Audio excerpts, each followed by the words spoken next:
Hello, everybody. Whoa, wrong music. Awesome. Hello. I hope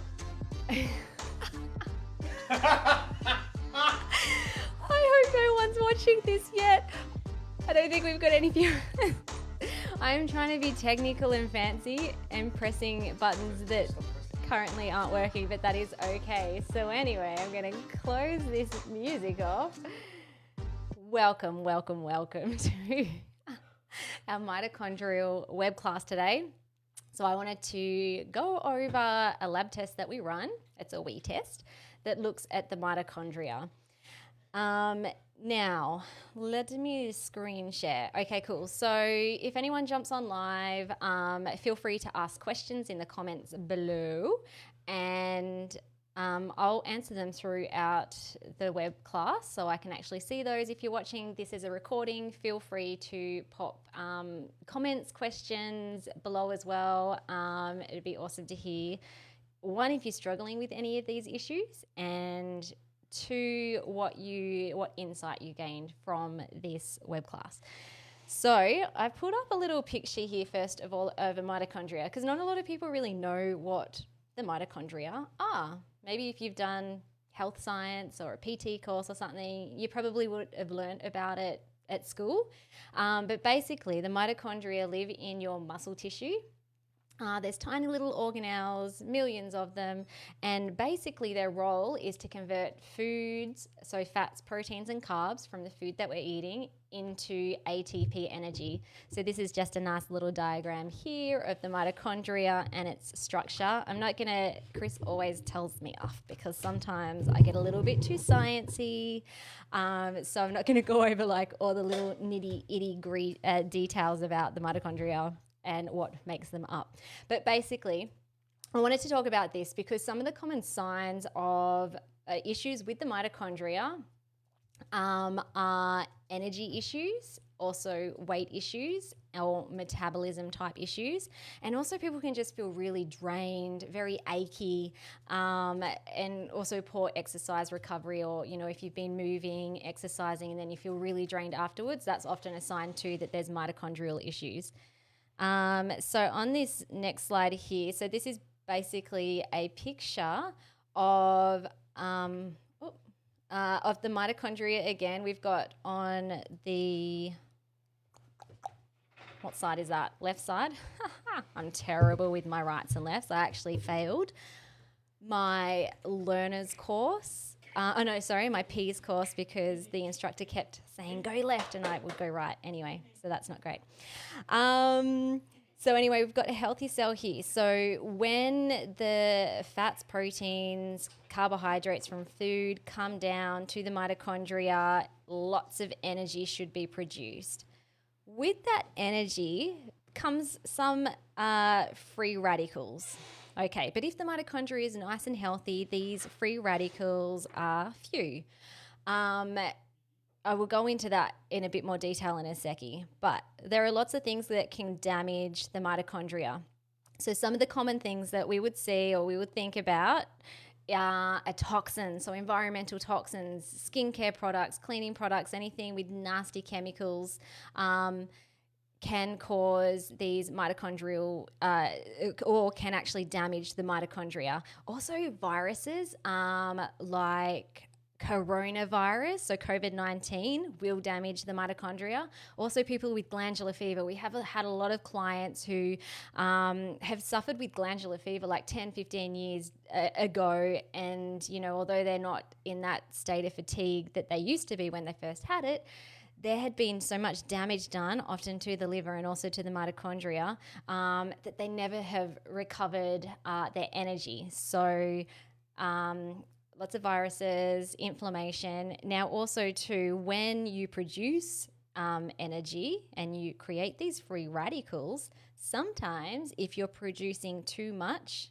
of the free radicals because you're maybe over-exercising or overtraining, the mitochondria, like the free radicals, will actually turn in on itself and will actually start damaging the mitochondria.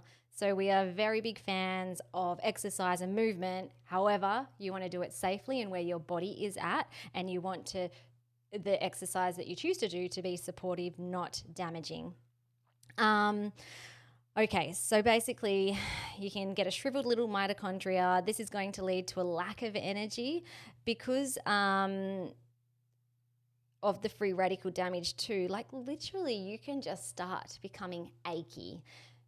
Something like fibromyalgia might start happening, or you could have other just feeling achy in the joints, in the muscle tissue, and definitely just feeling achy and exhausted after exercise, or having that DOM, so delayed muscle onset soreness that that isn't normal. So it might last 3, 4, 5, 6, 7 days for you to recover. That's often a sign too of mitochondrial issues. Okay, I'm going to get to the lab test in a seckie, but I just wanted to kind of show you, because not a lot of people really know much about the mitochondria, so I wanted to give you a little bit of science, a little bit of anatomy lesson, just so that we can understand what we're actually talking about. So in this slide here, this is a nice little slide that is very... it reflects the organic acid mitochondrial markers that I'm about to show you in a seckie. So here we have the fats, the carbs, and the proteins. So these are basically the food that we eat. These foods all need to travel down into, it's called the citric acid cycle. It goes round and round and round, and then it comes down into the mitochondria, and this is where ATP energy is created. Now, going back, I'll keep going. Now, if the mitochondria down here have become damaged, so it's like sad faces, even if this whole citric acid cycle is working, so you're getting fats, proteins, and carbs down into the citric acid cycle to the mitochondria, if the mitochondria just isn't there in the amounts that it should be, or they've become damaged, kind of think about it as like, a 4-cylinder car. Maybe you're only operating at 1 cylinder or 2 cylinders. You're only operating at a quarter or 50%. Some ATP energy will be produced, but not at the functional, healthy amount that it should be, which is why a lot of people can start having energy issues. Now, something else can happen with the mitochondria. So you might actually have relatively healthy mitochondria. They might not have necessarily become damaged yet. However, on this little diagram here, if you can see, maybe if I can go up a little bit, so there's a whole bunch of nutrients, carnitine, vitamin Bs, lipoate. What else have we got? Got more Bs. We've got magnesium. We've got cysteine, and where's my CoQ10? We also need a lot of, here we go, CoQ10. So there's some really specific mitochondrial markers that are needed in order to, they're called enzymes. So these nutrients are called enzymes. They're actually going to help convert protein, carbs, and fats into energy. Now, if you have nutritional deficiencies at any one of these points, that means that you might not be able to break down proteins very effectively to even get to the mitochondria to produce energy. And if this happens, I'll pull up the lab test in a seckie, but that can result in a number of things. Now also too, if you're not converting food into energy very effectively, whether it's a nutritional deficiency issue or it's because the mitochondria are actually damaged, then not only will you be fatigued, but where is the food going to go? It often just gets stored as fat. And so that's why a lot of people with mitochondrial issues also have a lot of weight issues. So if you're someone who's like, but I just eat lettuce and meat and I still put on weight, or I can't budge the weight, it could potentially be because that lettuce is a carbohydrate, very low amounts, but it might not actually even be getting down to the mitochondria to produce energy because you're missing the coenzymes to actually make that happen. So, no amount of exercise will fix that. In fact, if you're overtraining, you're going to be making this whole thing worse because you're going to be producing so much inflammation and oxidative damage that it would do more damage to the mitochondria. Okay, so let's get into the lab tests. I don't know if I can pull up comments. Oh, no, hang on, they are there.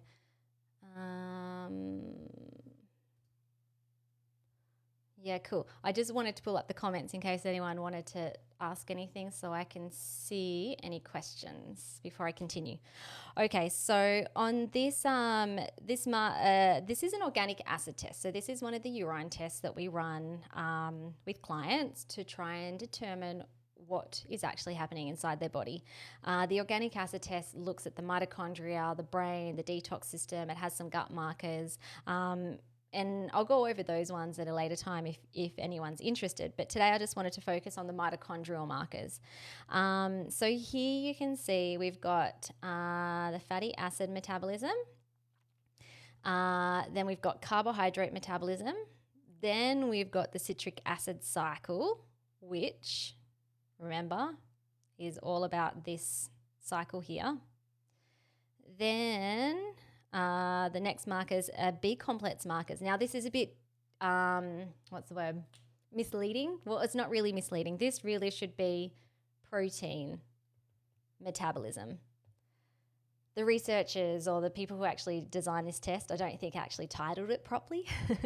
But basically, we're looking here at protein metabolism. And the reason why the B-complex markers are here is because you need proteins to actually you need vitamin Bs to actually convert proteins into energy. Okay, so what I usually look at here, and I won't go over every single marker because that would take too long and that will mean that I'm going into a bit too much science, and Chris tells me not to do that. But basically, what I'm looking at on this test is, are there patterns of high markers? On this sample test, we're seeing quite a few high markers.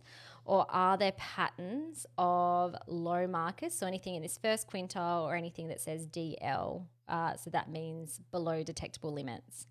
And on this test, you can see that there actually isn't a lot of low markers, but most of the markers are more on the higher end. We've got a pretty strong pattern of high markers. So when it's on the higher side, it actually means that you've got nutritional deficiencies, things like not enough carnitine or B2, not enough B1, B3, chromium, lipoic acid, CoQ10. You're missing some magnesium, B vitamins again, CoQ10. Continue on to here. This is all about the B vitamins. So when it's on the higher end, we can actually see, okay, so you're not producing enough energy or ATP energy. And the reason for that is because you actually have some nutritional deficiencies which are blocking your ability to convert food into energy. Those enzymes, those nutrients aren't there to convert fats, proteins, and carbs into energy.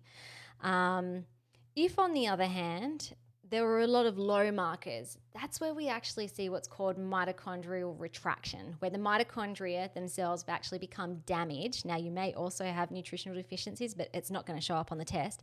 But what we know is that it's not now just about giving you the nutrients to support the mitochondrial system. It's more about actually rebuilding the mitochondria so that you actually have a good amount of mitochondria in your muscle tissue. And treatment for that, I'm not really going to go into treatment in this lab test web class, but treatment for that will be different. So also, to a lot of people always ask, well, why? Why do I have nutritional deficiencies? I eat a really good diet. I eat lots of greens and lots of magnesium-rich foods and lots of protein, which has the vitamin Bs. That's where we start thinking, okay, well, what's the root cause here? Why are you not converting food into energy? Where are these nutrients? And often it comes back to poor gut health, where, you might have the best diet, but you're not actually breaking down the foods to assimilate the nutrients that are needed to convert food into energy. Sometimes too, your body can just be so toxic or so inflamed that you burn through these nutrients that are needed for the mitochondria to function properly, because it's just trying to address inflammation. So again, root cause of that, okay, let's look for those inflammatory sources. Is it toxins? Sometimes it's just that the person is stressed out of their brain. They have so much going on. They're so overwhelmed. Sometimes too, and this is a good example here, is that sometimes there are actually genetic issues. So when markers are coming up super, super high, so adipate and suberate, which are fatty acid metabolism markers, shouldn't be higher than 6.2 or 2. But you can see here that adipate is actually 22.8. So what's that? Like 3 to 4 times higher than what it should be. Then you've got superate shouldn't be higher than 2.1. It's at 10. So that's like 5 times higher than what it should be. That's then, we put our detective caps on again and we start thinking, okay, so that's really interesting. For it to be that high, I start thinking, are there genetic issues at play here? Have you always had these issues? How did you feel when you were a kid? Did you always struggle with weight? Have you always felt like you haven't had a lot of energy? They can be signs that there might be something genetic going on. Or sometimes too, like, what is your family history like? Does your mum and your sisters and your brothers, do they struggle with maybe like weight issues and fatigue issues and achy-ness, or does fibromyalgia run in the family? And so again, not going into specifics of treatment, but that would actually mean a different type of a protocol, because we need to support that person at much higher levels of nutrients and support to actually get this whole system functioning properly. Now, not that these ones are mega high, but sometimes too, carbohydrate metabolism markers, pyruvate and L-lactate, if they're super high, these are also actually very common genetic issues. The more we run these tests, the more we actually realize, holy crap, you've had these issues for so long and they're really stubborn issues, and it's because it's a genetic issue that needs to be addressed properly. Now, I mean, this is for the sciencey, geeky people out there, but if you kind of just Google like adipate, superate, pyruvate, L-lactate, and Google gene deficiencies or gene SNPs, you'll actually come up with lots of research articles that show that there has been research to show that there are babies that have been born with these like really severe genetic issues in which they're not able to convert or metabolize fats and carbs very well. These kids are so sick, these babies are so sick that they can actually die. And so then, a lot of people are born with these issues, but they're only at functional levels. They're not at like disease levels. And for some people too, these genetic issues often don't express until later on in life, when there's more stresses and more inflammation and being more exposed to toxins and all the things that can damage your metabolism. So it's really interesting. I'm just always like, I love it when I get a test back and it's like, oh my goodness, you have had this issue for so long and this is a genetic issue. It's not just because you've been eating a poor diet, because I can see that you have been eating a really good diet. It's literally because your body cannot produce or it burns through certain nutrients too fast. So same with the B complex markers. If we're coming up with high markers here, so again, low markers would be mitochondria actually damaged and you need to rebuild those. If we're coming up with high markers, it means that there's nutritional deficiencies with your vitamin Bs. And it is so common, like probably 80% of people that we run organic acid tests on have vitamin B issues.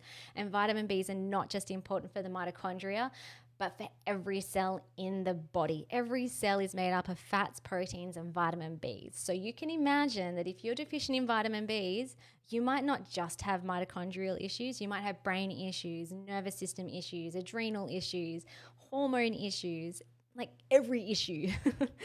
So again, like it's amazing when we give like the proper, I'm not just talking about like crappy health food store or, chemist vitamin B complexes. You want to use really good stuff when you want to use targeted things to what your body actually needs and in the dosage that it needs.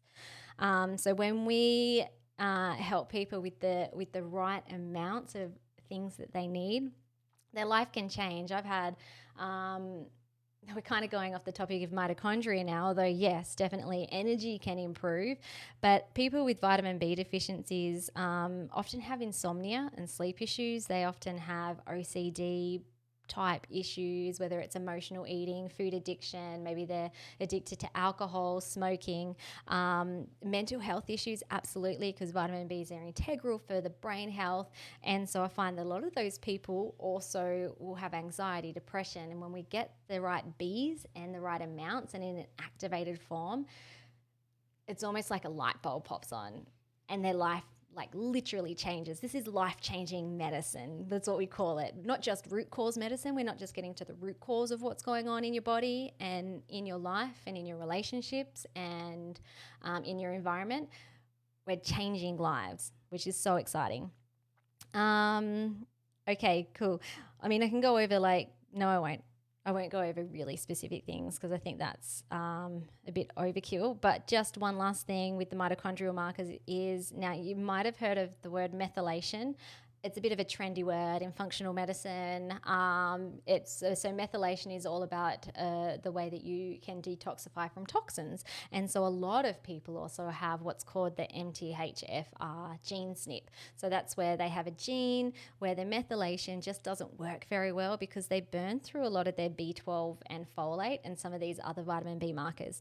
And what I love also about the organic acid test is we're not trying to test for gene SNPs. I mean, it's all very good and well to do a gene test and find out what genes might be working or not. The organic acid test isn't so much telling us you have this gene SNP. It's telling us that this gene SNP is actually expressing, and that is so much more useful information because we've also had a lot of people with the MTHFR gene SNP, and when we run this test, it's like, your markers are beautiful. All your Bs are right in the middle. Although you have this gene SNP, it's actually not causing issues yet. There's something else going on. Or sometimes we will have people with that gene SNP and it's like, holy crap, the markers are all up here. You definitely need to be supplementing with some good quality activated vitamin Bs. And, and then again, we look specifically, okay, well, what do you need? So rather than trying to guess and just, take lots of random things, these tests can actually clarify and give us really specific information about what your body needs so that your treatment and your improvements are a lot more effective, and so that you can just have clarity too and a peace of mind that what you're putting into your body is what you actually need. Okay, cool. So I think I can take my slides off now. So if anyone has any questions, feel free to put them in the comments. If you're watching the recording and you have any questions or anything that you would like me to clarify on, or any further questions or just any insights that you've had, please feel free to put them in the comments. And as I jump into the group later on today or over the next week, I will come and let you know what my answer is. So anyway, thanks so much for watching. We love doing what we do. We especially love working with, busy, burnt out parents because we know your issues. Chris and I have been there. We've gone through all this healing work and this personal development work. And so instead of you, what we have a saying, so we can turn your decades into days. Both Chris and I searched for a very long time, trying different things to try and get our health back on track, and also our life and our family life back on track too. And so we've done all the hard work. So if you're really struggling and you're just like, I'm just fed up, I don't know what to do. I've tried all this stuff. I've tried DIYing. I've, maybe even seen other people but they just haven't given me something comprehensive or something that what my body needs, then we would love to chat with you.